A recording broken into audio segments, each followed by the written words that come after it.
So this is what happens if you use your vacuum cleaner as a dust extractor for your saw bench.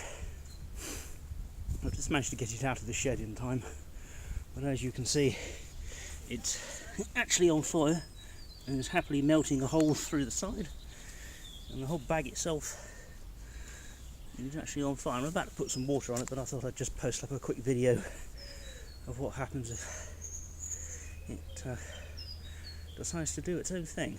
That's what happens when you cut hardwood, I think, because I saw some sparks fly out of the filter of the vacuum cleaner, and then up she went. Must put some water in it now. But there we are, gag video for Friday. Enjoy the laughs.